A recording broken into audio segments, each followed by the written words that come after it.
This podcast is part of the Deluxe Edition Network. To find other great shows on the network, head over to deluxeeditionnetwork.com. That's deluxeeditionnetwork.com. Hey everybody, this is Chase from Barrel Age Flicks. Go ahead and check out our Patreon for raw, uncut footage and early access to all of our episodes.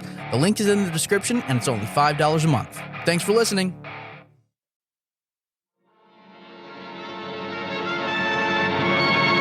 Hinkle party takes power. Meanwhile, the Jewish soldier, ex-barber, veteran of the World War, suffered a loss of memory and remained an inmate of the soldiers' hospital for many years. He was ignorant of the profound change that had come over Tomania. Hinkle, the dictator, ruled the nation with an iron fist. Under the new emblem of the double cross, liberty was banished, free speech was suppressed, and only the voice of Hinkle was heard. Hey, das Strafnichtshilfensekt! Der Wiener Schnitzel mit der Lagerwerden und das Sauerkraut! Hey, der Filuten-Sack der Fleppen! Und Tomania wie sein Strapf! Und der Blitzen-Sack der Klutz! Hey, ich blei noch straff mit der...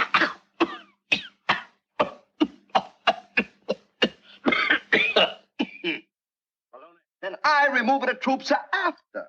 Well, what are we arguing about? You just said I'll remove the troops first. Well, you don't expect me to sign while your troops are there on the border. You don't expect me to remove the troops until you assign? Why not? Why should I? Why shouldn't you? Austerlitz is a free country. So? Your soldiers are there on the Austerlitz border. And they'll stay there until you assign it as a treaty. You'll take them off or I'll blow them off.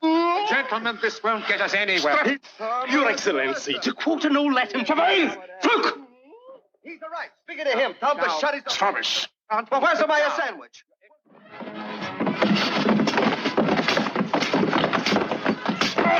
Oh, Your Excellency! Oh, are you hurt? Oh, strap! Strap! Da Bluten, bleiben da diese Kraken! Oh, Bluten, the banana! Da Bluten, the banana! Das kleine banana! Der Banana stimmt ein Strap mit seiner und ein Schink der Banana! The banana! Da bitte Buben, ich stehe an der Straf mit Tina! Banana! Banana! Yes, dictator of the world. We'll start with the invasion of Austerlitz.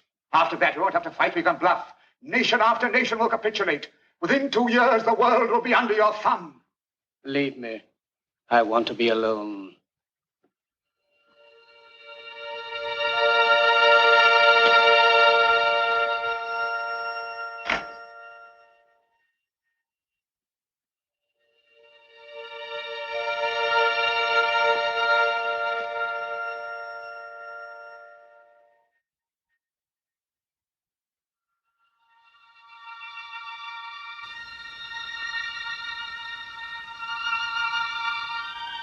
Out Caesar, out Nolus, Emperor of the world.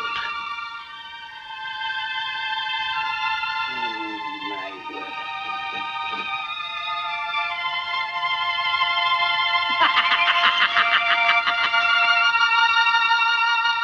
Welcome to Barrel Age Flicks. This is Ron. Somebody punish me, please. And in the show we have... Fuck you, Chase! Yeah, fuck me. All right, hey everybody.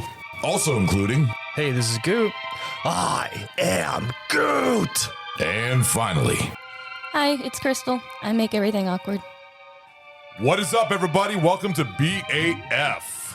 What is up, guys and gals? We got Crystal here with us. Yeah. We got Chase, we got Goot, and we got me. We are Stewless and Ragnarless. That sounds weird. I don't even know if that's even a word. Well, it is now. Yeah. All right. Made it up. Good, it's good. So this is a third part in our black and white series. This is Chase's pick that we're going to be doing. We just had two great episodes, Ed Wood and Psycho, and now we are doing Charlie Chaplin's The Great Dictator, released October 31st, 1940. This was actually released on Halloween back in 1940, directed by Charlie Chaplin, who's actually directed movies like The Kid, Modern Times. Oh, go ahead. I was just saying Charlie was pretty punk rock. That's why he released on Halloween. The Kid, Modern Times, Limelight, City Lights, Gold Rush, The Circus, and A Dog's Life. So yeah, a lot of movies by him, but I'm going to say this about Charlie Chaplin is that he's directed well over 100 movies or more, shorts, and most of his movies are from the silent era and everything else, and he was amazing at what he did. For this movie, he was nominated for Best Picture, Best Actor, Best Supporting Actor for Jack Oakey, Yep. Best Original Score, and Best Screenplay. It won none, though. Seriously. Which is a fucking shame because he really did do a fantastic job. Yeah, this is the only Best Picture Oscar nominee starring Sir Charles Chaplin. Sir Charles Chaplin, actually. Yes. Unfortunately, I think politics had something to play with that. Yeah, it did. Because there was a lot of issues with Charlie Chaplin. I've seen a lot of documentaries and everything else, and a great movie that Robert Downey Jr. portrays Charlie Chaplin, which is a fucking amazing movie. I think Richard Attenborough directed it. The older guy from Jurassic Park. What's his name? The movie called Richard Attenborough? John Hammond? Yeah. Oh. John Hammond directed the movie, the biopic Chaplin. God damn. Yeah. He's a director. He also, I think he won Best Director for the movie Gandhi back in the 80s. That's right. This movie's got a budget. This movie had a budget of $2.2 million. It only made about $5 million. But around that time, that's a lot of fucking money. This movie stars Charlie Chaplin, Paulette Goddard, Jack Oakey, Henry Daniil, Oh, cool. Go ahead. Keep on. Reginald Gardner. Reginald? Reginald. Did I say Reginald? That's 3. Yes, Reg Anal. That's exactly who. Motherfucker, take a goddamn shot. I gotta spin the wheel. You fucked that up. Was that right? Yes, Okay. Reginald. Billy Gilbert and Maurice Mukovich. Oh, God damn it! I gotta spin the wheel.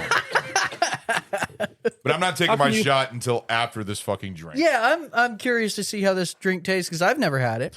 Yes. And Tell us about it before all that ice melts. well, hold on. Before we do that, other movies to come out around this time. Probably none of us have heard some of. Well, some of these movies you've probably heard of: The Long Voyage Home, The Mask of Zorro, The Green Archer, The Gay Caballero. There you go. Wagon Train, Angels Over Broadway, and Seven Sinners. And I have to take an Everclear shot. God damn it. Oh, yay. That's the second time I got an Everclear shot tonight.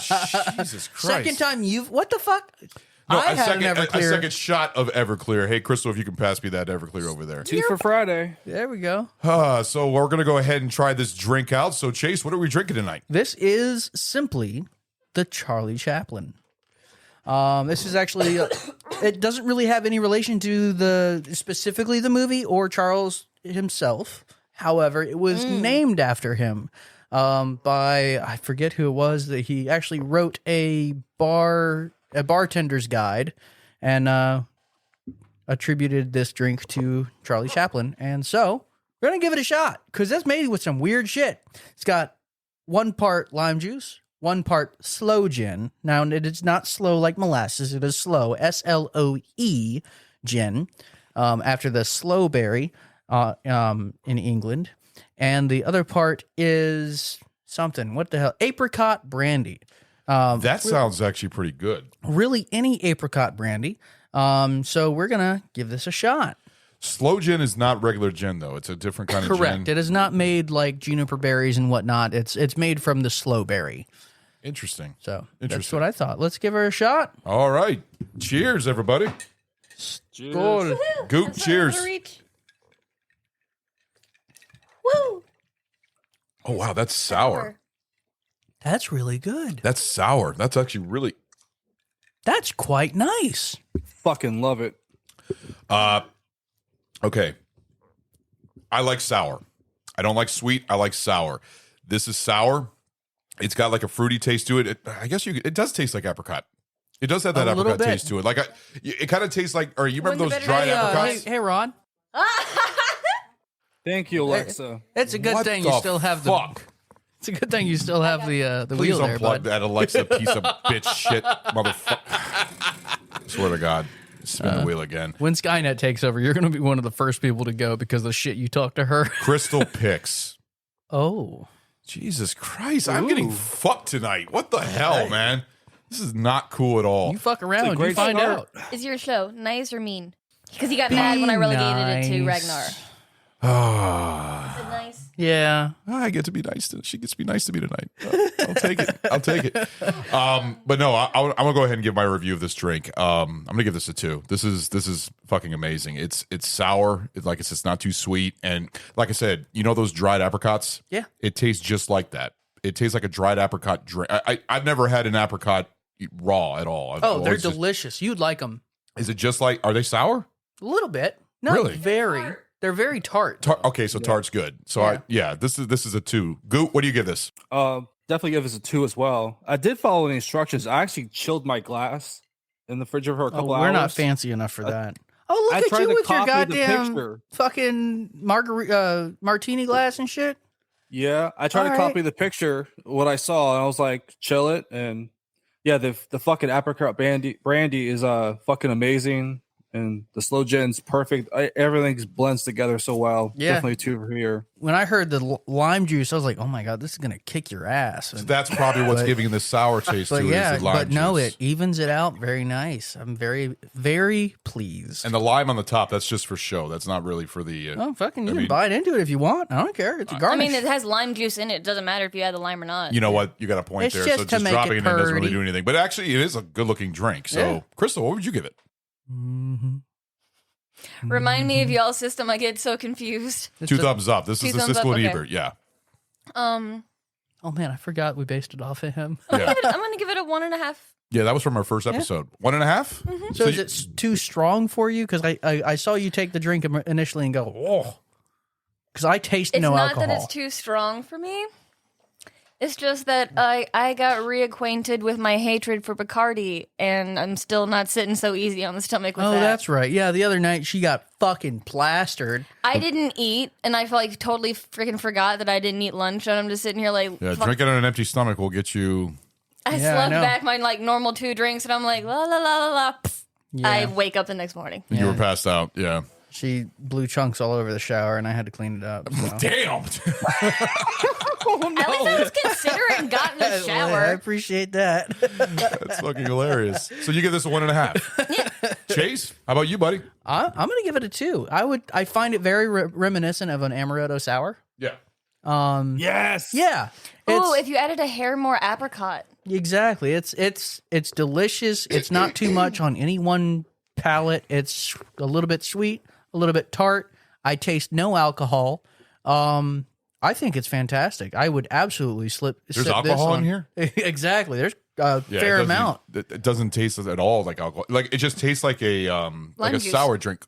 Yeah. There you go. Yeah, but it does have that apricot taste to it, though. Yeah, I do definitely So- taste the apricot. I would 100% replace lemonade with this on a summer day. Sonic, they have their limeades. Yeah. This would Kinda be like that. a lime apricot. Yep. Oh, Wouldn't that- my wouldn't it- favorite's the cherry limeade. Yeah. You know, this kind of reminded me of the Psycho drink because the Psycho drink was almost like something like that, where it was almost like a lemonade. That was a Psycho drink, wasn't it? The vacancies drink, Didn't it have a Moscato in there or red wine?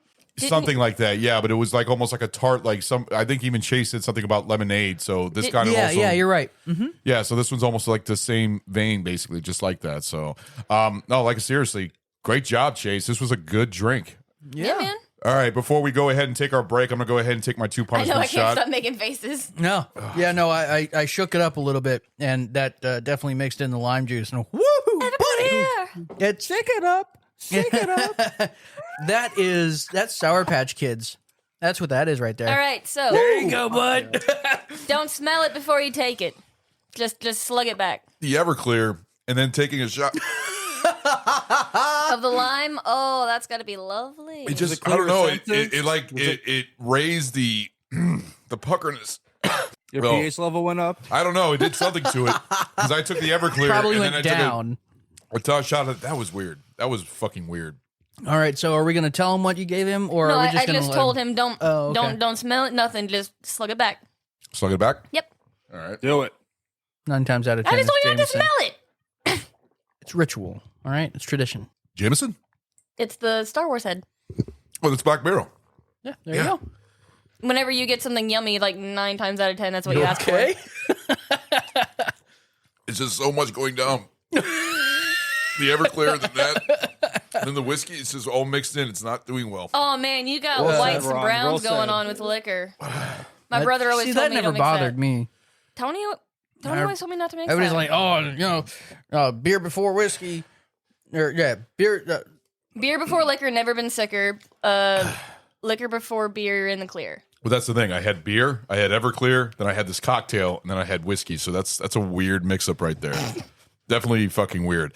But anyways, guys, we will be right back. Hey, this is Casey Shearer. And this is Ray. Do you like pop culture? We're pretty sure you do. then come on over and check us out at deluxeedition.show. You will not be sorry. Or maybe you will be. I don't know. All right, guys, we are back with the show, and I'm really excited to talk about this movie. Chase, why did you pick this movie? Because I know this is your first time seeing it, Yeah, right? I had never You were seen a it virgin before. of this movie. 100%. Yeah, I feel like a lot of people are because it's from a totally different era. See, the thing is about Charlie Chaplin is that I've always heard about, I like Buster Keaton. I love Buster Keaton. And Charlie Chaplin, No, you did spill it. they were both in the silent era. And the thing is about Charlie Chaplin, he's done so many films. So I went ahead and started buying all of his Criterion collections of the Charlie Chaplin movies, City Lights, Modern Times, which I just watched recently, Gold Rush, his silent movies. And he's a fucking genius at what he does. Oh, and yeah. the thing is, The Great Dictator, I've seen bits and pieces of it. So I've never seen it in full, but I've seen bits and pieces of it. So this is actually my first time watching it all the way through. And I'm going to say this flat out. I fucking loved this movie. Yeah, me too. Like, fucking loved this movie. Goop, what was your first time seeing this? This week. This is my first time seeing it. This is my first Charlie Chaplin movie I've seen. This is your first Charlie Chaplin movie? Yeah, it's a huge Same. blind spot for me. Wow. Have you ever seen a Buster Keaton movie? No. Do you even know who Buster Keaton is? No. Oh, he done like a lot of the stunts and everything else. There's you look up Buster Keaton and you'll see who I'm talking about. But the thing is about Charlie Chaplin, he is a pro at what he does. I mean, I fucking love his work to the point where this is his first.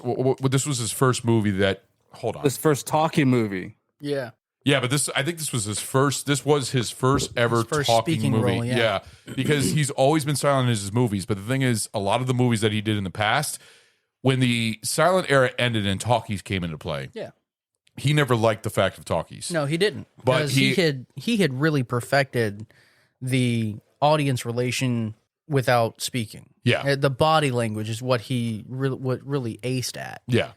And he was known as the Tramp. And the thing is that a lot of his movies that came out, even during the talkie era, It took years for him to no, get but that role. no, that's the thing. He talked. I mean, he didn't talk, but he put sound effects in his movies, like a door closing, like in City Lights, Right. Door closing and a dog barking and stuff like that.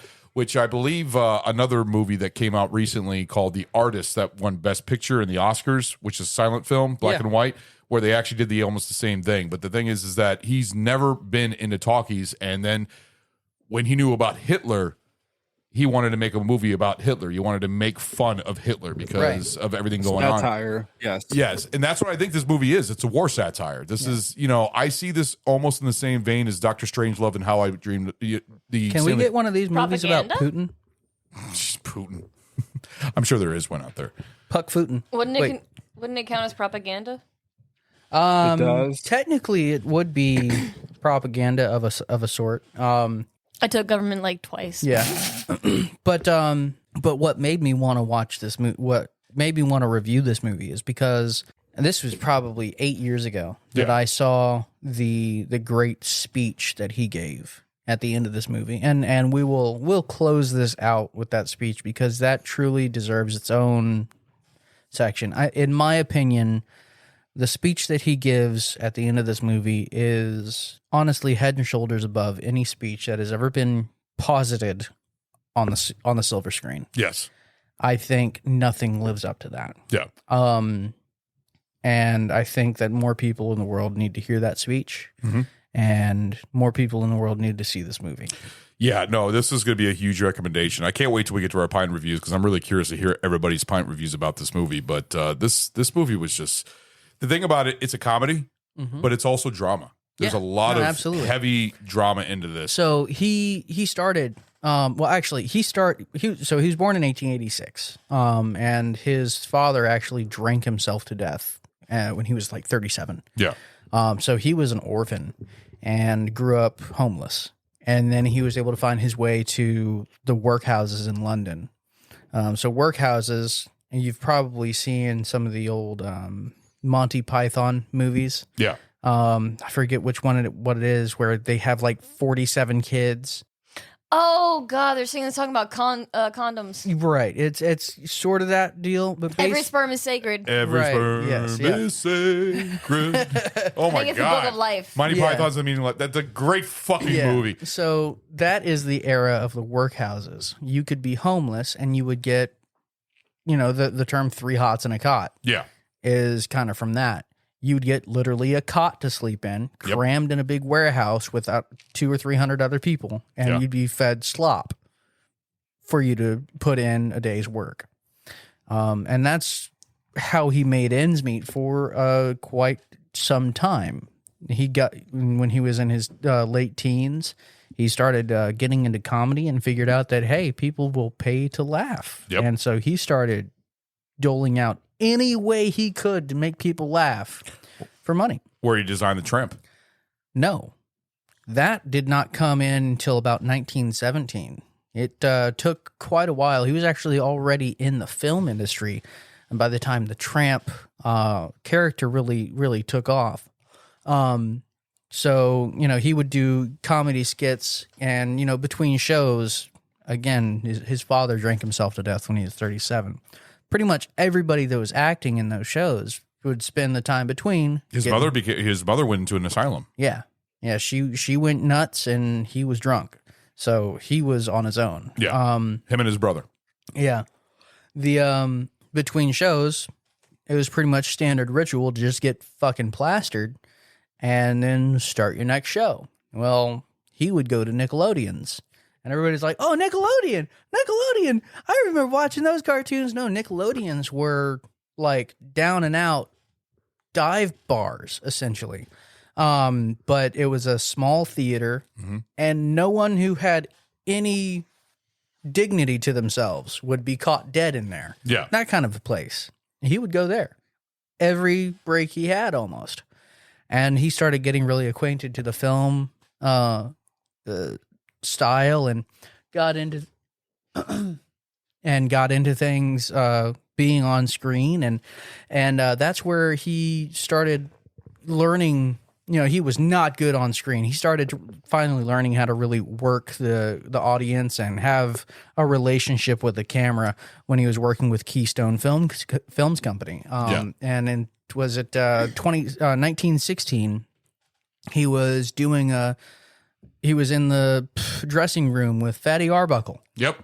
And they're sitting there. He's just trying to figure out what his next costume is going to be. And so he popped on a box mustache, a derby. He grabbed Fatty Arbuckle's pants, big fucking oversized, probably could fit 2 of him in them, and a undersized jacket. Grabbed a cane, and that was the birth of the Tramp. Yeah. It didn't actually really see the light of day for another year, though. When he was told by Keystone Films to go out to Venice, California, and he filmed a movie, a short silent film about kids. It was basically him wandering around a kids' soapbox derby race. Yep. And then it finally gained real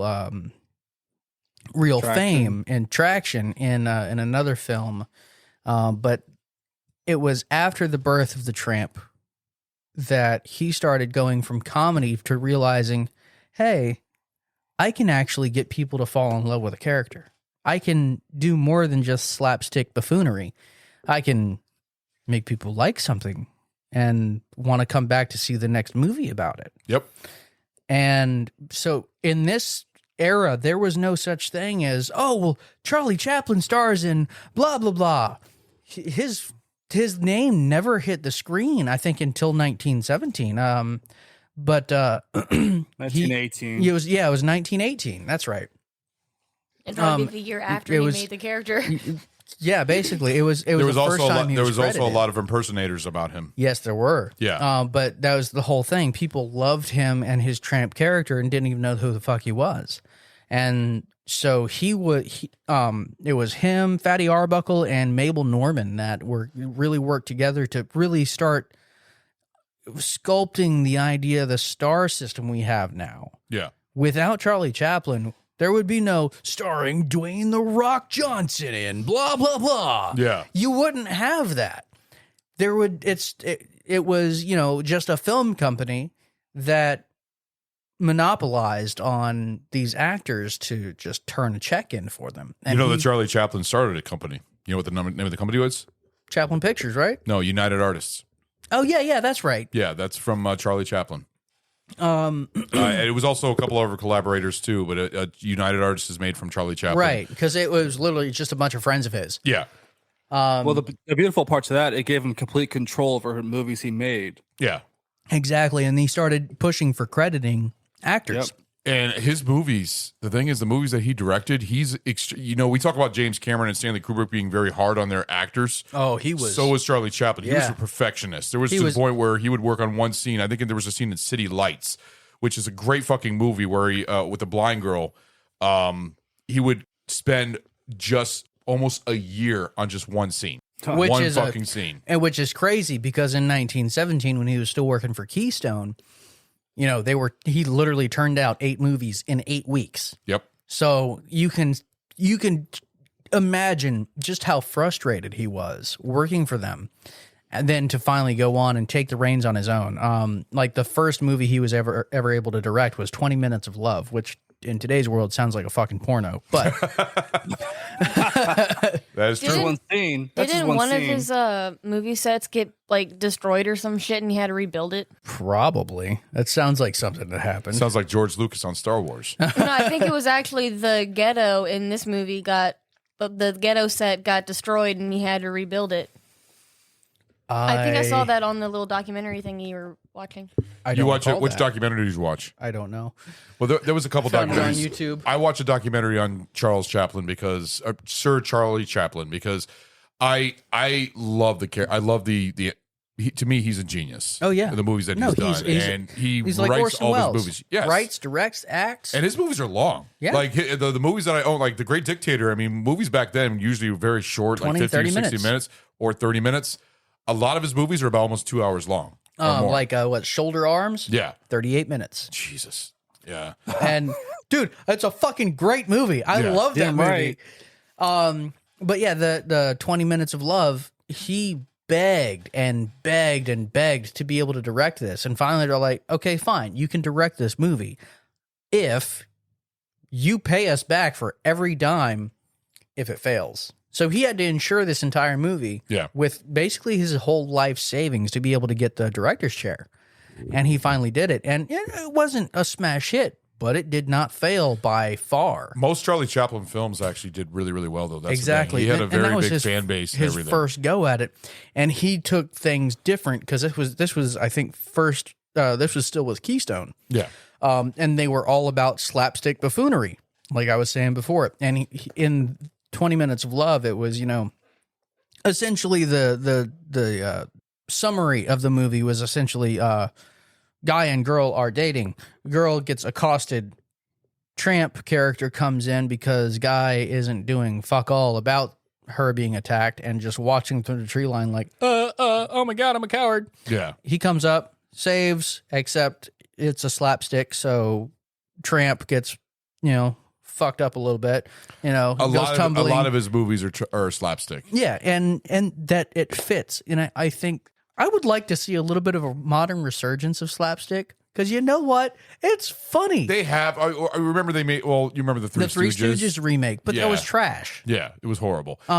They don't know how to do the basic. Slapstick isn't like what it was back then. It's a whole lot different. And the thing is, back then it was actually very entertaining. I mean, when you got to think about the Three Stooges, you got to also think of, like I said, Buster Keaton. Yeah, Buster Keaton did stunts. Like his stunts were fucking the shit. Charlie that you did see. Stunts. Both of them did, but the way they both fall and the way that they move and everything else. But Charlie Chaplin, I don't know what about it. It's just he was just also a comedian. He was just a great comedian. He just knew how to make you laugh. He absolutely was. He engaged the audience very well. Yeah. Just by simply him looking into the camera, just to make like that fourth wall break. You're in on this. Audience. You're in on this joke. Yeah. Yep. You see it. I'm laughing too on the inside. Yep. But for the slapstick humor, I don't know if the crowd today could handle that kind of comedy nowadays, because comedy is so hard to fucking do, and fucking all these gatekeeper critics and shit like that. It's so fucking hard to make now. No, I love to true. see it too, but it's hard. Yeah, I'm sure it would be. Would you say what would you think is like the next Charlie Chaplin right now in the movies? God, Broken Lizard with that could be it. I mean that could be A broken lizard. have you seen Quasi yet? Has anybody seen here? I still have to see haven't Quasi. seen it yet. I still have to see it. I just haven't had a It chance. comes close to that, but it's their take on Monty Python. That's what I thought. It was more of a Monty Python. I was going to say it feels like Monty. Yeah, it does. Yes, but it's they tried to go down that route with that route with a comedy. But it's so hard though. What's correct? Root or route? Root. You? I say route. route. That's why Route? I stopped myself. I can't. Route 1. I always interchange them. I don't know why. I say Route 1. Route 1. Route 1 feels better. You know, right. Route probably sounds better. Yeah. And for whatever reason, I'm like the only person I know that uses the term en route. Oh, it's worse from California than saying the highway or the 259 or the 66. Weird. Well, Route 3 sounds right. Say Route 3. Route 3. Route 3. What's wrong with Route 3? There's nothing wrong with that. Yeah, no. It's Route 1 and Route 3. Fuck. Route 1 and Route 3? Yeah. I always called it That Route 3. sounds right. I never called it Route Route 1 3. and Route 3. Okay, now I'm getting It fucking confused. feels. What the fuck You guys just are giving me happened? a headache. What the fuck? Just blew my mind. It's like, okay, so I don't care. It's like with grandparents, Nana and Pop Pop. Pop Pop and Nana sounds weird. Yeah. With Nana and Pop Pop. that's what I call my grandparents. I've never heard of Nana. Really? That is a common name. No, I call It them is common, yes. grandma and grandpa. I've got Gammy and Granddad too, but if I said Granddad and Gammy, that's I have That's Omi and Papa. blasphemy. But yeah. Say Papa and Omi. Yeah, it doesn't work. It's Omi and Papa. But How about Yaya? Because that's what my daughter used to That's- call my Yaya? mom. Yaya. See? That's another name is for that a grandmother. sisterhood? That's what we would pick. Yeah. No, Whatever nobody sound, got that. whatever sound the eldest child decided to make to try and get that grandparent's name, if it sounded like a word, that's what you picked. So yeah, Omi, we were living in Germany, and it's Oma for grandmother in German. Yeah. And I was like 2, so it was Oma, no Omi, and the entire fucking rest of the family, like extended family that I don't even know, now calls her Omi. I don't understand how that happened, but that's nifty. That's interesting. My parents, my kids call them Granny and Lito. And 'Cause Lito? They can't say Abuelito? They can't. Yeah, because they can't say abuelito, so they say Lito for short. I can see that. But This is complete derailment. We just went into talking about grandmothers. We're talking and about old yayas. people. Hey, Charlie it's was wholesome. He Yeah. wouldn't mind. Yeah, exactly. No, Charlie was a fantastic person. Like, if you've seen any of the interviews, he's super sentimental. Yeah. Very sentimental. Very person. British. The thing is, without his fucking little mustache or whatever you call He's it. a very handsome guy. I He wouldn't looks have different. expected that voice. No, and I love his the voice. British is like voice? silk. No, like looking at him without speaking, I'm like, oh, okay, He very cool. sounds like this. And then he opens his mouth. I'm like, whoa, Strawberry.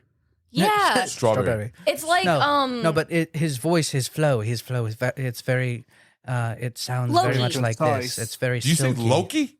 No, like when you look at the character, like when he's actually dressed up as Loki, he would expect him to have more of like and he actually does act it out. But when he talks in real life, he's very just puppy dog esque and just, oh, hello, how are you? Yes. He's very polite, basically. That's the thing. But It's the like thing a is, very big switch, and I'm like, what? well, the funny thing about this movie is that he plays a dual role. He plays the dictator, and then he plays this little Jewish bartender. That's Yeah. the funny thing Bartender? about this. Barber, Barber. not bartender. Did I say bartender? Yes, Yeah. you did. Barber. It's because all the booze we have on the table, Jesus my dude. Christ. It's fine. I'm getting my old words mixed up. The Jewish barber, yes, but no, this movie was so fucking good, man. Dude, his this has become one of my construction- favorites now after watching this movie. This was banned in almost all of Europe. oh yeah. yeah. I just read that. So it was smuggled into a German theater at one point. Adolf, I have a little tidbit here. Adolf Hitler banned the film in Germany and all countries occupied by Nazis. Chaplin offered it to Hitler as it was a gift to commemorate him. Yep. And then he fucking watched and was like, "What the fuck is this bullshit?" Yeah, but the thing is Charlie Chaplin has always wanted to know what Hitler thought of this movie.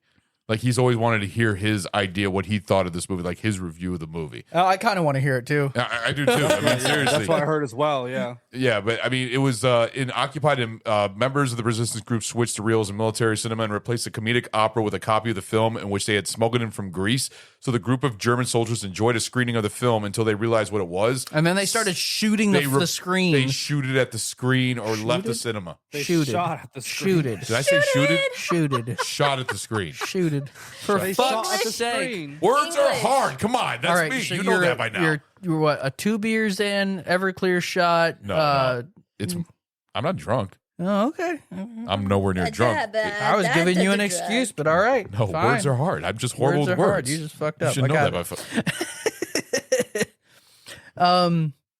No, but I think this movie really, like I said before, everybody needs to watch it. The funny thing about this movie is that, like you said, people are expecting a comedy, but really, it is a comedy. It's a dramedy.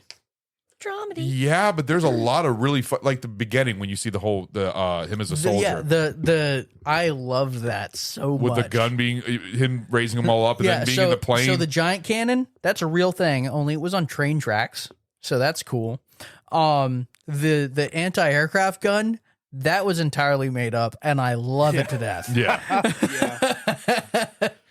That thing was like pointing all over the place too and everything. It was great.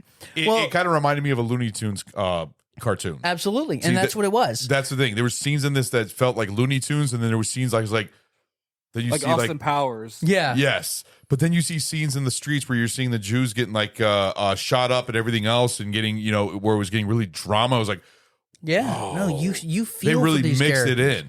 This was an era that you went to the movies just to have a good time. Yeah. And he started saying, no, I'm going to feed you a story. Yep. And you're going to be invested. And he fucking succeeded. He did such a damn good job doing that on so many movies and so many different screenplays that he wrote. I think he honestly, Charlie Chaplin, I think, changed cinema in the direction that it was going in. Associates tried to talk him out of the final speech about peace at the end. One film salesman said that the speech wouldn't cost him $1 million at the box office. It would cost him $1 million at the box office. And Chaplin replied, well, I don't care if it's $5 million. He'll pay he did it not all. give a fuck. Yeah, because he completely financed this movie through his own. Yep. And he directed it. He wrote it. It's pure fucking genius. Just like, all right, like there's just scenes in the movie that you can just go on. First of all, you got to talk about his fucking German. His fucking German. His German was all right. So Beautiful. again, I used to live in Germany. We spoke German in my household for many years. Oddly enough, we're not a German family. We're all English or American. But Anglo-Saxon. Yeah, yes, we're all Anglo. Actually, no, we're not. I was joking. I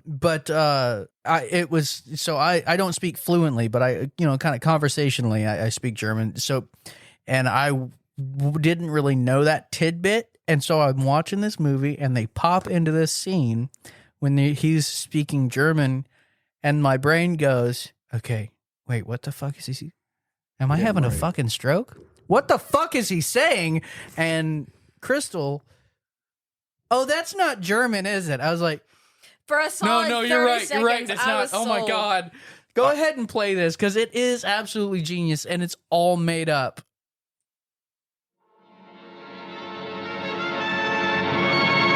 Hinkle party takes power. Meanwhile, the Jewish soldier, ex-barber, veteran of the World War, suffered a loss of memory and remained an inmate of the soldiers' hospital for many years. He was ignorant of the profound change that had come over Tomania. Hinkle, the dictator, ruled the nation with an iron fist. Under the new emblem of the double cross, liberty was banished, free speech was suppressed, and only the voice of Hinkle was heard.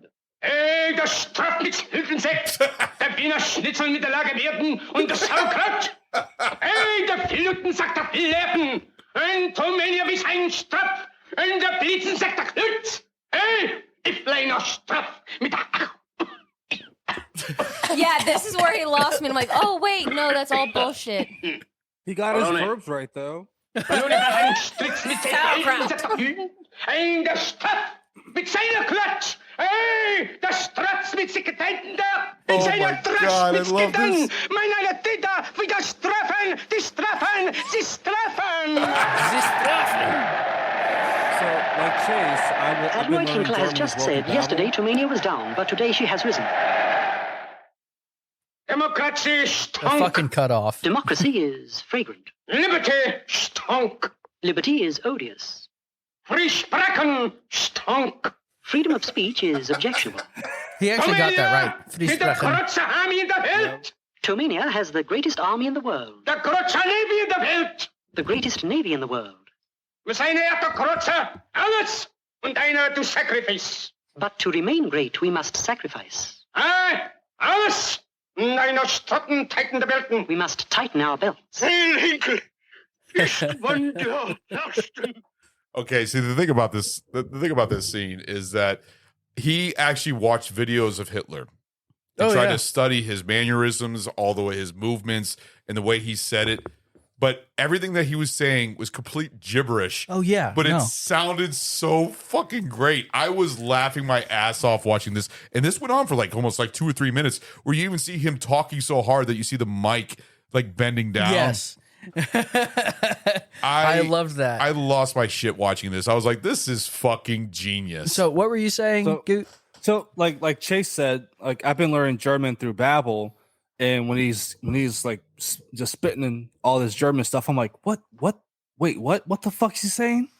I had to pause it, replay. I'm like, your brain is it sounds right, and your brain is desperately trying to grab onto these words, and then it's like, what the fuck is what? Wait, whoa! Remember the scene when he's falling down the stairs in the fucking banana? Yes, banana, not banana, no banana. Banana. It's funny. I was actually on the way home from work. Was it last week? And I stopped by Giant, and I'm going through, not really paying too much attention, and I said something to myself about grabbing something off the shelf.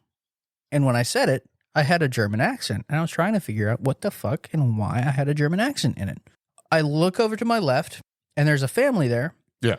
All speaking German, trying to figure out how to fuck to work the self-checkout.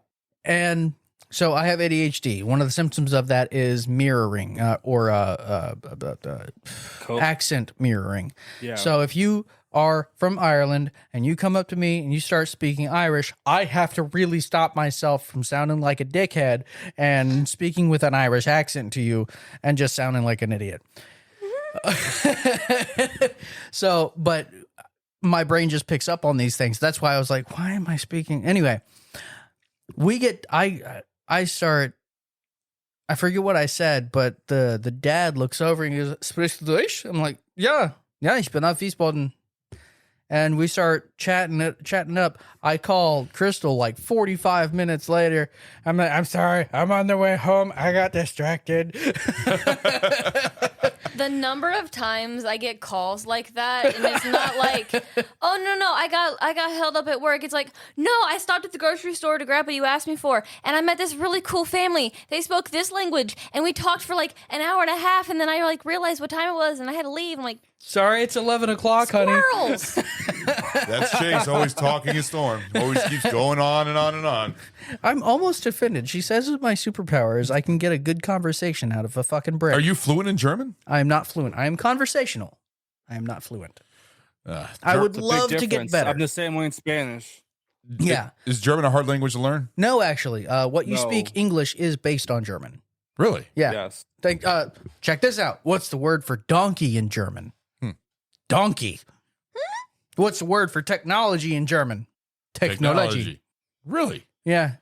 We are a Germanic-based language. Almost everything you have in English is based on German. So speech is Sprecher. So what would you say this language is? Yeah, that fucking coughing that he was doing inside of it was fucking hilarious. Yeah, it's a lot. Honestly, as an English speaker, German is probably one of the easiest languages to pick up. I'd like to learn German, believe it or not. I'd say the hardest is Russian, to learn Russian. I heard Chinese is the hardest. So Russian it can be difficult. I used to actually be very good in Russian and no, I'm sorry. I was very good in Ukrainian. Okay. I started learning Russian a little while ago, but it's the Serbian, the Baltic languages are all very basal. Yeah. So it, Have you ever heard Chinese? Have you ever tried to learn Chinese? hell I tried no. to learn There's Japanese different- for a while. Yeah, can speak Japanese. Japanese? Different I dialects tried in Chinese. I tried to for a while. Is Japanese hard? Japanese, Cantonese, and Mandarin are all very difficult. I heard the language, even just writing the language, is hard actually. Too. But Well, the didn't- kanjis are all there's like Yeah. over 370 different kanjis. yeah. But isn't like characters. Mandarin or something like the world language or something like that? Mandarin is spoken by more people on the earth than any other language. I had no idea. Because there are so many fucking people that are in China. But the Baltic languages, Serbian, Croatian, Ukrainian, Russian, things like that, they're all very basal. And I compare this to sign language almost, where so we would say, there is a ball over here, or hey, I am Chase. Yeah. Hey, I am Chase is eto Chase. It's just me, Chase. It sounds like you're like the literal chant. So, I am Chase in Russian is eto Chase, or it's the literal translation back to English would be me, Chase. It's like caveman speak almost. I don't mean to anyone who speaks Russian. I don't mean to sound condescending. I just mean that it is a very simplistic language. Okay. And it's actually quite easy to learn. Okay. I don't mean you're cavemen. I swear to God, I promise. It's actually languages shame on you. enthrall me. Okay, I'm really fascinated with language.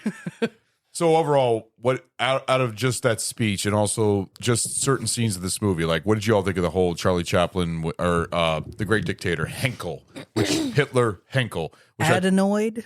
What kind of a name is adenoid? I don't know. He came up with some weird names, but with that globe scene. Honestly, that was beautiful. Yeah, honestly, I liked it. Like a lot of for instance, another movie we've done that was a little older, Bing Crosby's White Christmas. I'd say this is better than White Christmas. Oh, absolutely. What I was referencing was Danny fucking K's Danny fucking K.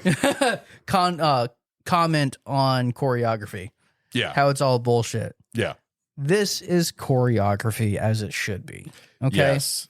The scene with the globe, the balloon globe, was fucking phenomenal. And I'm not, I want dancing and I want music. I'm not really that guy. I'm just not. But the way he was bouncing it all over.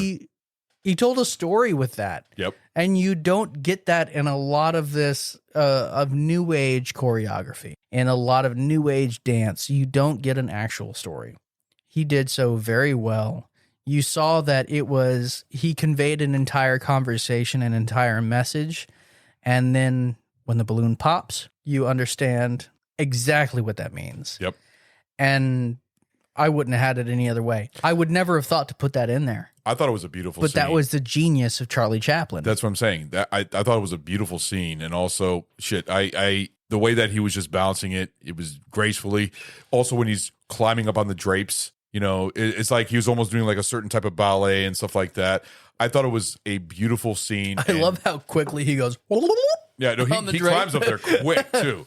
It must have been like a rope ladder or something that he stepped on. I would have to imagine. Yeah. Also, the scene with the two dictators, with him and the other. Yes, and Napoli. Yes. I loved that entire interaction. The fucking food fight. Yes. Oh, I'm here with the press. Slap. I was laughing my ass off at the way that they were going back at each other and just fighting because they were both trying to, who's better basically as the higher. I in not signing a contract and stuff like that. I thought it was fucking great, and also the remember the bar the chair Oh yes, the when they're barber pumping chairs. the chairs up and down. Oh yes, how was your? Oh no. Yeah, that fucking was great. That was beautifully done. I mean, it characterizes the interactions where you have a dictator that is attempting, struggling, and clawing his way up to the top. Yep. And he's just met with such bigger personalities. You also have to give credit to Charlie Chaplin's other dual role. My favorite. Oh, and this is our light infantry. Very light. The scene where the barber when they have to eat the cake. Remember or eat the pudding. Yes. Oh, the coins. One of my favorite. Yeah. One of you will die tonight. One of you shall sacrifice yourselves. I've put a coin in one of your puddings, and they just feed That him scene like went fucking. on for 10 minutes. I loved it though. Like it. It would have dragged on if they had made any changes to it. Yeah. It would have felt like it just kept going. But honestly, the whole time, I'm like, this is fantastic. They just keep shoveling fucking coins to this man. Well, they're Pick going up- back and forth, and everything else, and they're looking at each other. And Chaplin's, it's just fucking great, man. Honestly, it's and it's a very harsh subject too, because sacrificing each, but they're making it into a comedic part of the movie. So just curious, in the documentaries or any stuff like that, does Charlie Chaplin, does he inspire Mel Brooks? Because I kind of get that feel that the comedy Mel Brooks has in some of his movies. I did not see anything about that, either. but I would be very surprised if that was not the case. the other director that was actually in there was Sidney Lumet. Okay. He was actually in there, and I mean, I've only watched a couple documentaries on him and stuff like that. There's actually a documentary that came on. I bought it on Apple TV. It was almost like a 2-hour documentary on Chaplin, where I learned a lot of stuff about him and everything else. But I didn't see anything about any Mel Brooks. You know what? I've heard a lot of people talk about Buster Keaton more than Charlie Chaplin, believe it or not. Like Johnny Which is a Knoxville. shame. Johnny Knoxville does a huge. Forgot I had a beer. You know that scene in Jackass 2, where the barn door comes down and falls on him, and he's supposed to fall right through the opening? That's actually based on a scene from Buster Keaton, although it went horribly wrong in Jackass 2. But yeah, I remember that thing landed him on the first time. But Buster Keaton is also really good too. You have to check out Buster Keaton also if you like Charlie Chaplin. Yeah, I really enjoyed that. So, Goot, you said you've never seen a Charlie Chaplin film, right? That's true. Oh, you got to check out Shoulder Arms. It's on HBO Max. It looks like they have the entire Chaplin library. Catalog. Yeah. It's 38 Catalog. minutes. Yeah, catalog. It's really good. If I were to say a good film to say that was good with Chaplin is Modern Times. Modern Times is really good. And Gold Rush and The Circus. He and The loved Kid. City Lights.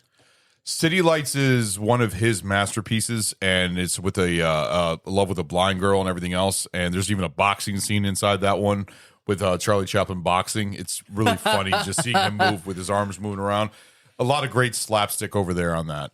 But if I were to say his best film, I'm not going to lie. This is probably his best film. I think so. I really do. There is actually another film that he did with Buster Keaton, Limelight, where Buster Keaton actually makes an appearance in it. And Buster Keaton was one of the other like big phenomenons of silent era with his and him and Charlie Chaplin getting together. It's like thinking of, all right, you see actors nowadays where you want to see two actors together nowadays in the modern times. I'm trying to think of an actor that you would like to see with another. Robert De Niro and Al Pacino. All right. Yeah. You want to see them together. Like you saw them in Heat. Also in The Godfather Part 2, although they didn't work together in that one because it was a completely different decade of time. But seeing Charlie Chaplin and Buster Keaton in Limelight is actually really cool. But the thing is that Charlie Chaplin, I'm not going to lie. I fucking love his movies, and I like classic films. Yeah. There's some classic films, there's so many out there, but Charlie Chaplin, this movie was so entertaining to modern standards, in my opinion. That's the thing. Like I was saying before, Charlie really changed the format of cinema. Yeah. He made it so that we started getting characters we could invest ourselves in. Yeah. And I think that was a huge step forward for what we are now as cinephiles. If let's be real, if you're listening to this podcast, you love movies, right? Or at least you like booze, and you're cool with listening to some dudes, chat their Barrel Age asses Flicks is off. booze and movies. Yeah. Or listening to a bunch of guys punish each other. See, that sounds very BDSM and weird. Punish each when other. You put it that way. Crystal, you're the one that punishes most of us. No, I'm talking about like the arguments that go on between like you and Stu, where he's like, no, you will take this shot because this is why. Yeah, Stu always likes to get on me about, but he gets an orgasm just watching me puke for some reason. You supply him the content, so I mean, that's what I'm known for in the show, for being punished. That's why my fucking call sign is punish me. Yeah, I'm not even going to say it. It's like fucking Buffalo Bill. I see so many punish people me. listen to that and they're like cringing because of my Oh, I'm sure. punish me. Honestly, though, it fits. I'm It kinda fits, and sad. we appreciate you. I'm kind of sad Stu's not here though, because I had this thing that I wanted to show everybody to replace the Daddy Picks on the wheel. It's not like replacing the actual thing; it's just giving it an image. Oh God, that's right. Ugh. Yeah, it's a fucking naked mole rat. I All can send that to Sammy, anthropomorphized. and she can cricket it out and put it on the wheel. And I'm like, that would be great for the daddy pics. Speaking of punishments, how much did you guys fucking love the bad inventions that were showed? Oh my god, that's fucking hilarious. The parachute. Yes, it's a parachute helmet. Deploys in. Why do you waste my time? He looks over. Why do you waste my time? My man was about to get some ass. He Yep. was called away for it. He had business to do, but it was bullshit. Yep. Let's be real. I'd be heated over that one too. Yeah. The completely bulletproof suit, not perfect. Oh my god, I love this movie. This movie's so fucking great. And I love the when he escapes from the hospital and he's back home and he's cleaning off the Jew painting off of his window, and his neighbor bink popping the stormtroopers. It was fantastic. And I think my one of my top 5 favorites. So we've got Banana. The scene where they're going back and forth about the banana. Da Bluten, flimmender Cheesekraken. Oh, the banana. Das Bluten, the banana. Das kleine banana. The banana stumpt ein Well, I'm sorry, but the strawberry. He just kept saying strawberries. And then they eat the, which I've never heard of English mustard being spicy. I don't know. Maybe it's Dijon. That's what I was trying to figure out, because they ate that stuff into the point where it was almost making them both choke. And then they're both on the couch, like rolling, like, like they couldn't even fucking take it and everything else.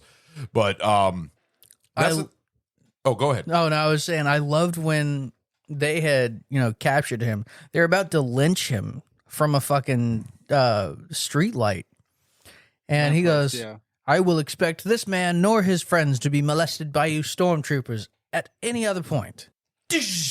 What was that? One of my friends. Okay. That's the thing. Who is did that? They were making comedy out of. You said, what was that? Who did that? Oh yeah, who did that? But the thing is, they were making a lot of comedy of like scenes that were very like graphic, very dramatic. Like, because there was actually a lot of drama in the scenes, like the stormtroopers like shooting that guy that was coming out of the barbershop, I believe. Yes. The young guy and everything else. Mm-hmm. You're seeing stuff like that, and this movie's like, whoa, wait a minute, that's completely different from what we were just. You went in for a comedy. You were not prepared for that shit. No, they put a lot of also the speech at the end. I mean, that speech wasn't comedic. That was actually a very that is powerful as fuck, authentic as hell. Yeah, and actually, there's a thing about Roosevelt saying here.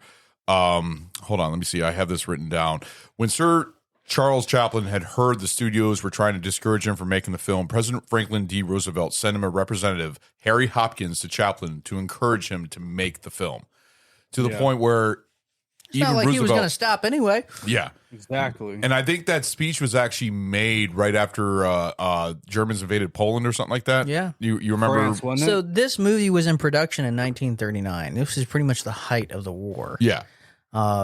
And they didn't, they knew of concentration camps. They didn't really know what was going on there. Yeah. They just knew that, the undesirables, quote unquote, were being sent there. Right. And 1940 came around, it was released, and it wasn't until 1942, I think it was, that we started to really figure out what these concentration camps really were. Yeah. And so that was probably one of the things that he was upset about the most, is finding out that he depicted things poorly for the Jews in Germany, but just not hardly bad enough. Yeah. Yeah. But I did like when Hinkle had changed his mind and he was giving the loudspeaker presentation, if you will, and they were coming back from their date, and he dropped his cane. He's trying to creep back to it. Oh Jesus! And he comes back to the door. That was fantastic. It just, honestly, I feel like every part of this movie was done with true Chaplin genius. It was a war satire done right, in my opinion. I think this was a great film. And as originally written, Sir Charles Chaplin's final speech, in which the barber is still masquerading as Henkel, was a call for peace throughout appeasement. As news reports came in from Europe, however, he rewrote it and called it to peace and liberty for all. Some critics, most notably columnist Ed Sullivan, claimed that the speech was pure communist propaganda. Communist propaganda. You think that's communist? That's what Ed Sullivan thought. I don't believe so. The thing is, a lot of people were very upset of what he was doing about making. Okay, I will say, most people, even in my generation, but especially generations older than me, think of communist as all horrible. I am not a proponent of communism, but for education's sake, one must understand that communism, while even just saying the word to me, because that's how I was raised, feels horrible. I don't like it at all. But the idea is, at its basis core, people coming together. So I guess you could, by a stretch, consider that speech promoting communism because it was promoting people coming together. Yeah. But I feel like that's a stretch. So. Oh yeah, because even like the FBI, the head of it, Edgar Hoover, and like some stupid like House of the Un-American House Committee activities were against this movie. Oh yeah, trying to like. That's right. Go ahead, continue. No, it was just fucking sad. Like how so many people were against this movie, but if you watch it, you know they don't appreciate the satire. They want to like spread misinformation. Like they'll just spread of communism and it's propaganda. Blah blah blah. Because so many countries, Britain, Spain, Italy, and like the United States, they had so many issues with this movie at the time. I get it, but sometimes like fucking take a chill pill. It's trying to be funny and make people laugh. That speech in particular is about people coming together for what is good. Yeah, exactly, the greater good. I think a lot of people just were getting it's just like nowadays standards where people get like butthurt about certain things. It was the same thing for then, to the point where a lot of Hollywood, because Chaplin was kicked out. He was booted out of the USA and sent back to Britain and wasn't allowed back. Switzerland. Was it Switzerland? Yeah. And I think weird. He was invited back for I think like an honorable mention at the Oscars or something like that. It was actually in the movie Chaplin with Robert Downey Jr. They talked about it at the end and everything else. But this movie was very controversial when it came out. Oh, I'm sure. But I think it wasn't shown in France until, was it 1949? Yeah. Like, that's about right. Yeah. Yeah.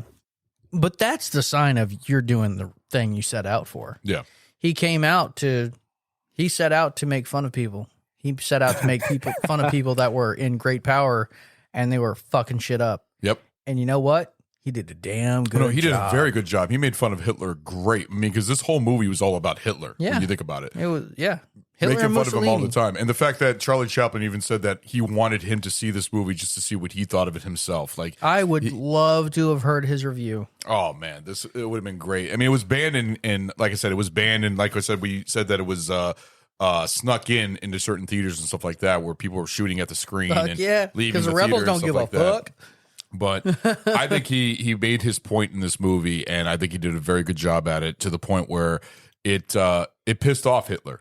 Yeah. More than anything. Oh, absolutely. And I hope it made him lose sleep. Oh, yeah. And Henkel, even though he was a funny character and he was making fun of Hitler, he did it so fucking well. And the thing is, beautiful. He had the thing is, he wore whenever he wore the what would you call the uniform for Henkel, it would make him pissed off on set. Oh yeah, actually, where it actually he'd lash out on people. They said that he always said that he felt more aggressive, more hardworking when he was in that outfit, and people that were working with. Well, Charlie Chaplin's always been hard to work with. I mean, that's the thing I read about. He's been through. They were saying that on set when they were working with him out of that adenoid costume, he was much more easygoing. When he was wearing that adenoid Hinkle costume, he was much more difficult to work with. Yeah.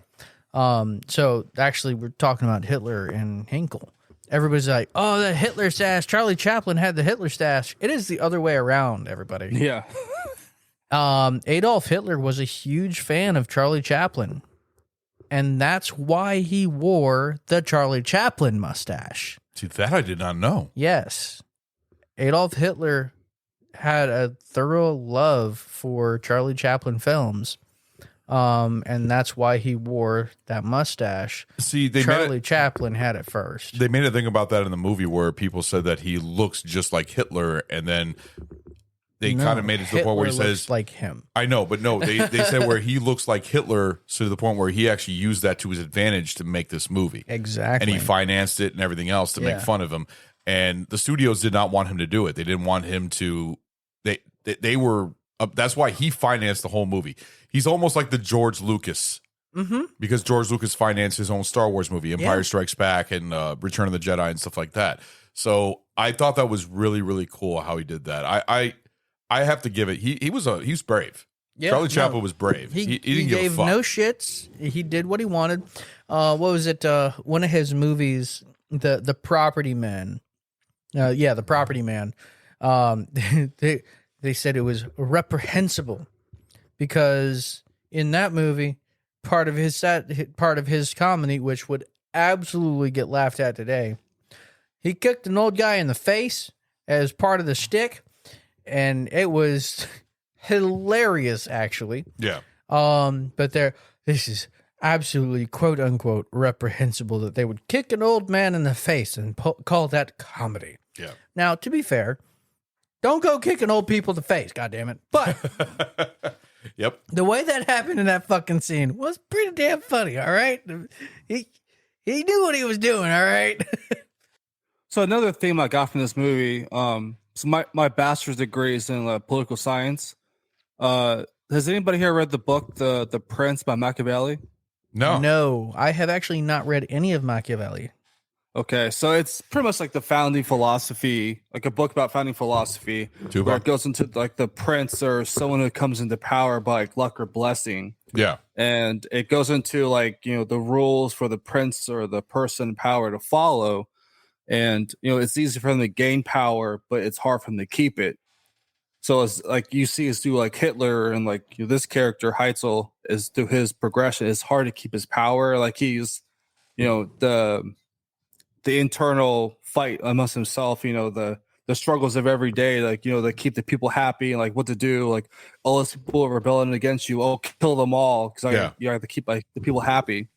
Because at the end, the person in power doesn't have the strength or skill to keep that power. So at the end, they always lose. Yeah. So I when I watched that movie, it flashed back to me that book and like how impactful it was and like how it still applies to today. That's interesting. That's interesting. So I guess in conclusion, let's get to what is your favorite scenes in this movie? So many to fucking count. Dude, some of these are fucking good, man. What about you, Goot? So minus the speech, I would have to go the scene where Heinzel is talking to he's giving a speech and his typewriter is typing, so he goes into his shoes, like, he goes on and on and on. And she goes, I should put it just one word. And he's like, looks at her like, what? Then he says like three more words, and she just goes and goes. Fucking like typing spree. Yeah. And he's like, that's definitely my favorite scene. My favorite scene, I'm going to say two of them, because first of all, the speech in the beginning when he's talking in the German, and I was laughing my ass off in that when you're just knowing that it's not German. I mean, we talked about this earlier in the episode, but seriously, that scene right there got me. But the scene that still gets to me is the fucking two dictators going at it. The little food fight that they had. Yes, that was fucking fantastic. That was hilarious. The reporter guy. Yeah. I'm going to sneak in here. Get that shit put right in his face. Yeah, that was a funny scene. I thought it was great. What was the dictator's name? Napoli. Napoli? Yeah. It was Adenoid Hinkle and Napoli. Yeah. But yeah, Jack Oakey actually said that he felt like this ruined his career. Well, he was actually more remembered for this role than any other role he did. Yeah, that's what he's like. I'll never not be Napoli. Yeah, and I can't get out of this box. Well, it's because you were fucking good in a good fucking movie. He got a Best Supporting Actor nomination for it. So that was my favorite scene. Crystal, what was yours? I actually have two. Strawberry. No. Strawberry. Strawberry. I love that. When the barber is running back to tell was he a general or a lieutenant? The dude. Yeah, that dude. Oh yeah, Schultz. Mm-hmm. Schultz. When he ran back there to tell them that the people are coming, and he doesn't say a single word. He just.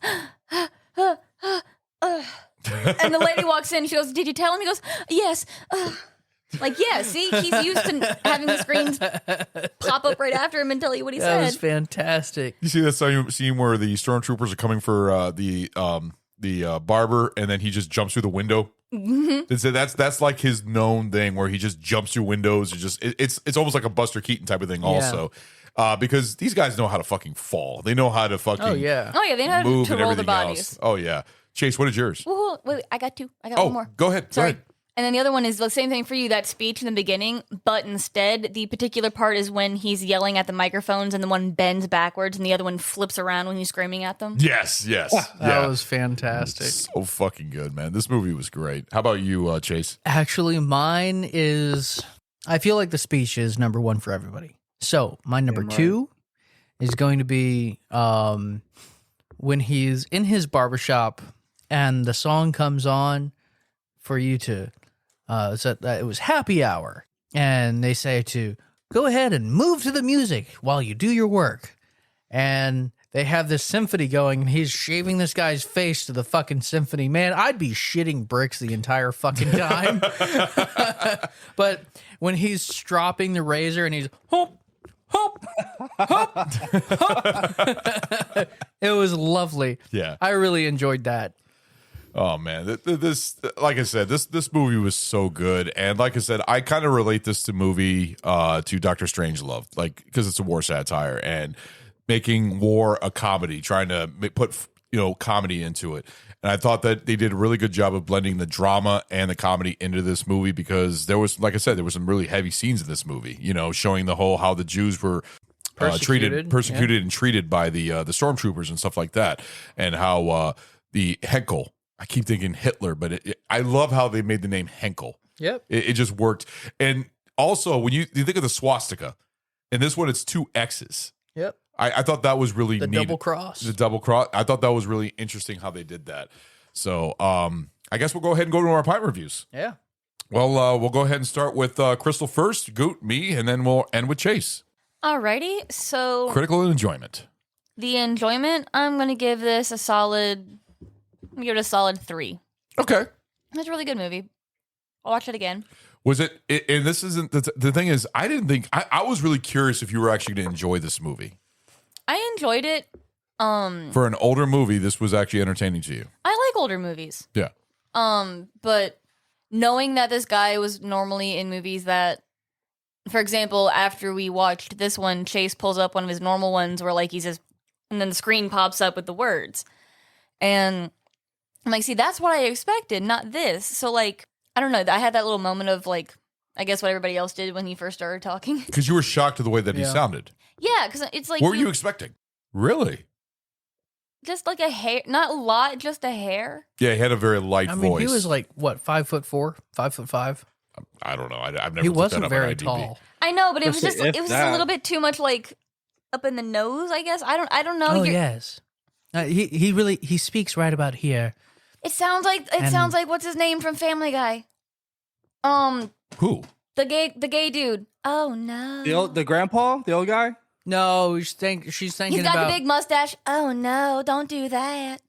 Oh no. Every single time I hear that, I hear the alien queen. When Ripley's running through, there's a scene in Family Guy where Ripley's running through the station. I was thinking the Jaws ripoff. I can see right up them showers. 3 minutes to minimum safe distance. Stop. Not so fast, y'all. You think you can just up and run away? You crazy. I like to eat people from other planets, especially y'all. I like to eat you with my little mouth, too. Oh, now y'all get back up inside me, little mouth. I wants to play, too. Get back inside. I'll get you when we's eating them. Yes, and also there's one where he's a bee, and he's like, I'm a bee. I'm going to sting you. I'm kidding. I'm not going to do that. Or maybe I will. So you weren't expecting that voice, huh? No, it was like a little, okay, that's not what I was expecting. It's not bad. It's just. And that's actually one of the things that he didn't like and that didn't really translate very well into the talkies, actually. Because he didn't want to be in the talkies. He wasn't a fan of the talkies. He was a fan of the silent era. Like I said, this was his first talking film. There was a scene in Modern Times where you see him singing in like Italian or something like that. I don't know if it was actually. Oh yeah, it's like where he does this whole singing type in Modern Times. You have to watch the scene. But what's your critical? For critical, Gotta think. I'm gonna give it the same thing, a 3. A 3 out of 3. Yeah, it was really well done. That's pretty good coming from you. Yeah, I enjoyed it. It was funny. I really enjoyed it. Would you watch it again? Yes, I would watch it again. Okay. And would you recommend this? To a certain group of people, yes. I totally would not recommend this to my sister because she'd be like, "Oh wow, thanks." Really? Oh no. But no, it's just not her type of movie. She'd be like, "Oh, thank you so much. Like this is up there with Kelly's Heroes. Thank you." That's a great movie. My father forced me to watch that movie like It's a good movie. 1,700 times. Love that movie with Teddy Savalas. That's a good movie. It might be a good movie, but any movie gets old, just like any song gets old when it's played on repeat. Oh, It's man. a small. It's a small world after all. Goot, how about you, buddy? So I'm not gonna lie, this movie was hard for me to watch this week. I've had a weird couple of weeks this past weeks. I've been auditing death certificates. Oh, and you watch this movie, I thought of that, and then going to the Holocaust Museum and just flush into that, and all my political science and history stuff, and just thinking of the history of everything that happened behind the scenes in real life. Hearing you guys talk about the movie has been refreshing. Hearing you guys talk about it made me flashback to all the good scenes and the comedy to it.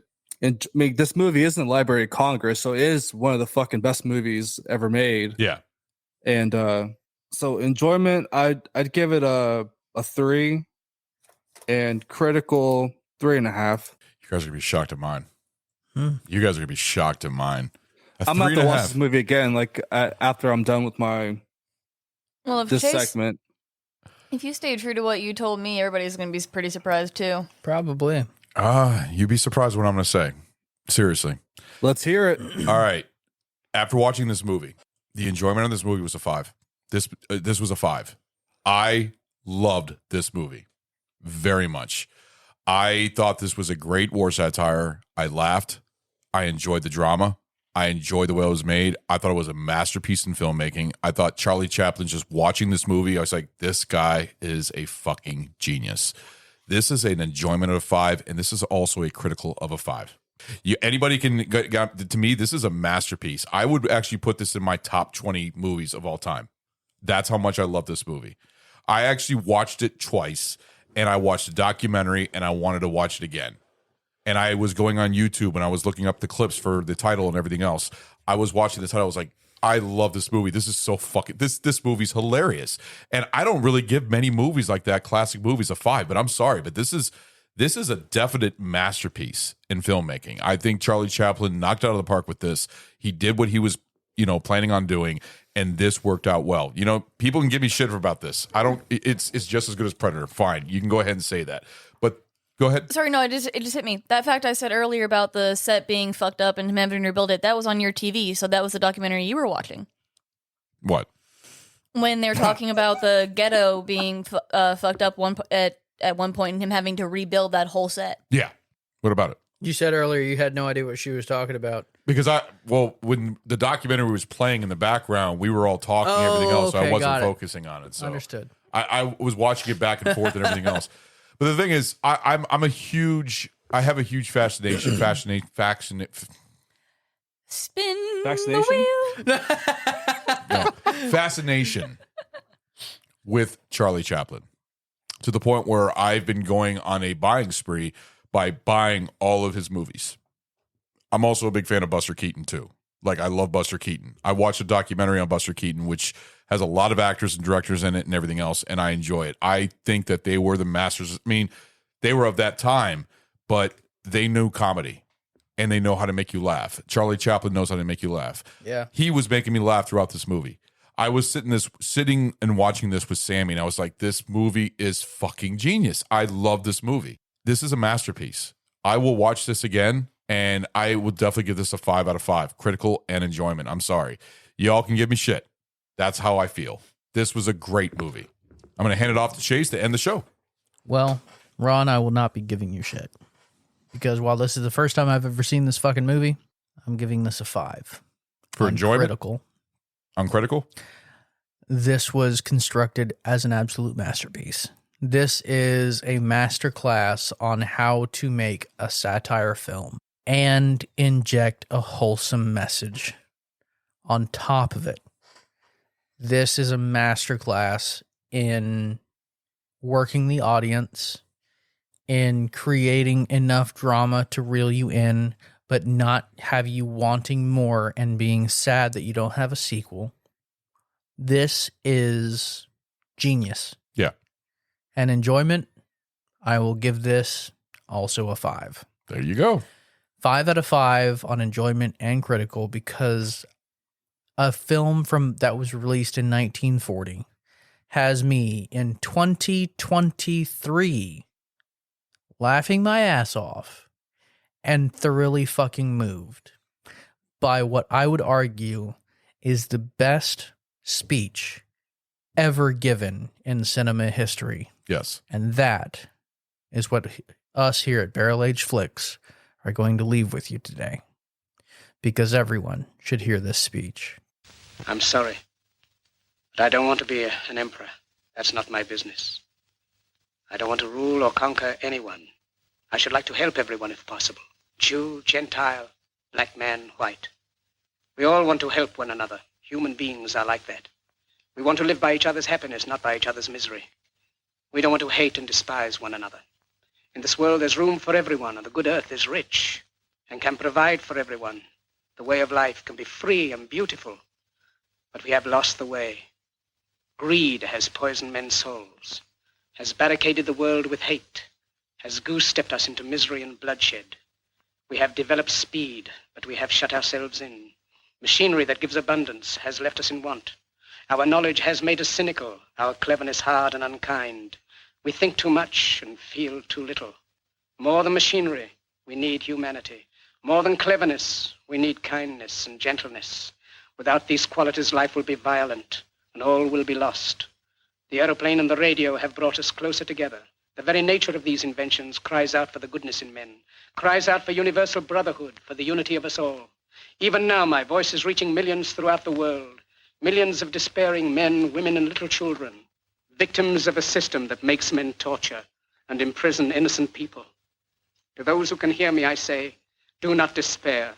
The misery that is now upon us is but the passing of greed, the bitterness of men who fear the way of human progress. The hate of men will pass, and dictators die, and the power they took from the people will return to the people. And so long as men die, liberty will never perish.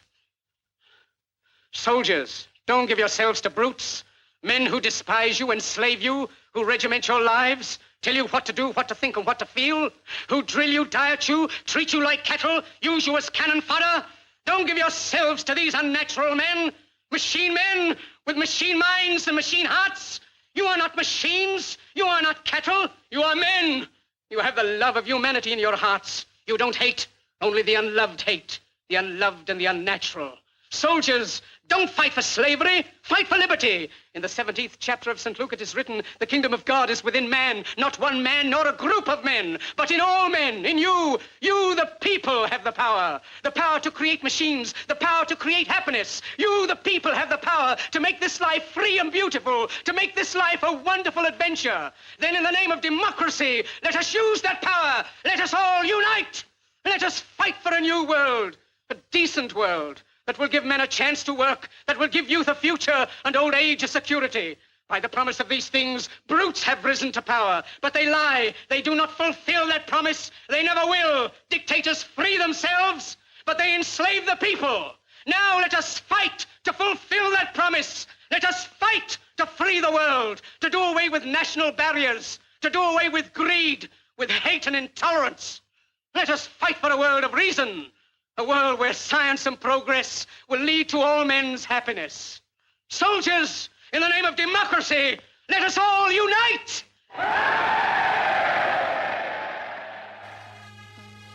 Hey guys, thank you for listening to our episode in our season 3 of Barrel Age Flicks. If you like our show, please leave a 5-star rating on Apple Podcasts and Spotify. Guys, this helps out enormously. Give us a follow on Instagram at Barrel Age Flicks Podcast. If you would like to send us a special film request, please contact us via Instagram and we will give you a personal shout out on the show.